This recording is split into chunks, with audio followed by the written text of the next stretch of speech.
Hello and welcome to the Grand Line Review, your source for everything One Piece. Today, we're just going to briefly discuss the announcement of the episode of Sky Island's television special, which is set to air in Japan on Fuji TV on Saturday, August 25th.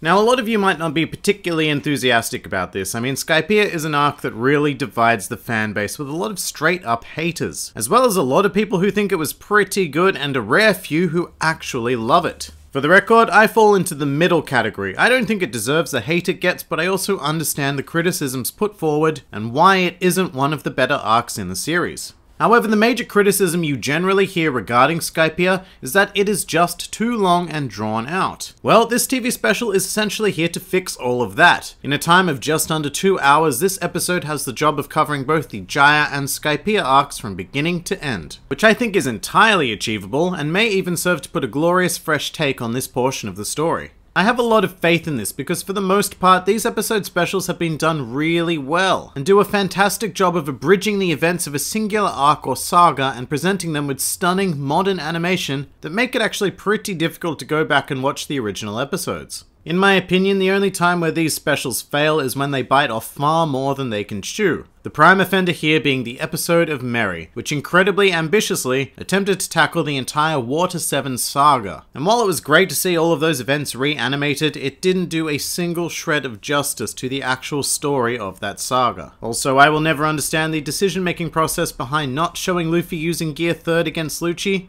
It's only one of the single most iconic images in the entire Enies Lobby arc, so let's just skip it because I'm sure nobody was waiting to see that amazing punch in crisper, sexier animation. Toei for But in stark contrast, if you look at the episode of Nami or the episode of East Blue, those are perfectly serviceable stories that maintain every bit of integrity that the original story displayed, and they just translate them into a much more condensed and more aesthetically appealing package for a modern audience. This is what I believe will happen with the episode of Sky Island, because as daunting as the chapter and episode count may seem for this saga, the story is pretty straightforward and self-contained as it doesn't rely so much on the knowledge of prior One Piece arcs. The thing that does worry me most of all is of course the Noland flashback. I've said this before, but I love that flashback. It's probably one of my favorites in the entire series, but I hate where it is placed in the Skypiea arc, because it rather suddenly intrudes on a story that the audience is already invested in order to tell another story from 400 years ago, featuring characters who have an ancestral relationship to supporting characters of the saga. Don't get me wrong, it's a hugely important story and one that enhances the entire climax of Skypiea, but I'm really hoping that they make a more creative decision and place this flashback elsewhere.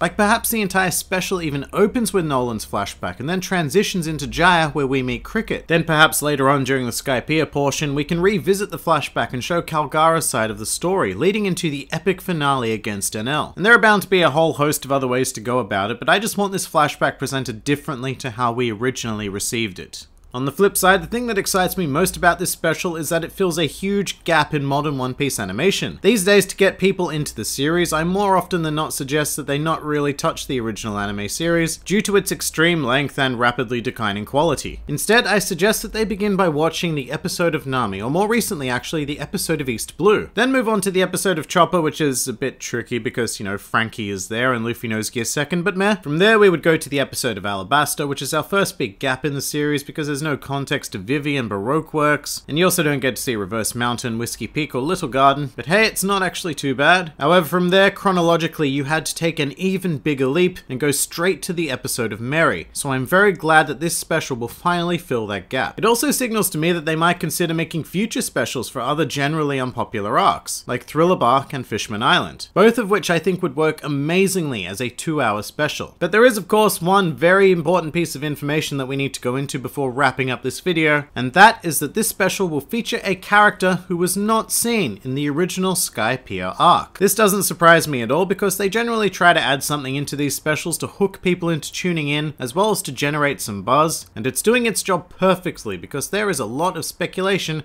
of just who that character is going to be. A lot of people have immediately jumped on board with the idea that it will be Urouge, an idea that I love, because it's been theorized for quite some time that Urouge may come from the island of Burka, which is the place place that Enel destroyed before coming to Skypiea. So this special could very well open with the destruction of that island, featuring a shot of the Mad Monk, or it could happen in a short flashback at some stage. With that said, Erouge is definitely not the only option. The next character who popped into my head is none other than Gol D. Roger himself. We know that he visited Skypiea and left a message on the Golden Belfry, so we may catch a glimpse of him doing just that, which would be pretty damn cool. I mean, if there's anything that can spruce this arc up for the haters, I'd say an appearance of the Pirate King will do so quite nicely. But my personal theory is that it will be neither Roger nor Erouge, and this spawns from the wording of the announcement that this character was not seen in the Skypiea arc of the anime series. It doesn't mention Jaya, and that makes me think that this surprise character could be Bellamy. We know that he visited Skypiea after the Straw Hat, so I can imagine this special ending with Bellamy making his journey up to the sky. It also brings Bellamy's character arc full circle, given that we would have seen him earlier in the special, so it's not like a random character appearing out of nowhere. It also doesn't mess too much with the canon of the manga. Showing either Roger or Erouge is a bit dangerous because both characters are still shrouded in mystery, whereas Bellamy's story is pretty much done, so animating him arriving at Skypiea just serves as a nice bit of supplementary material.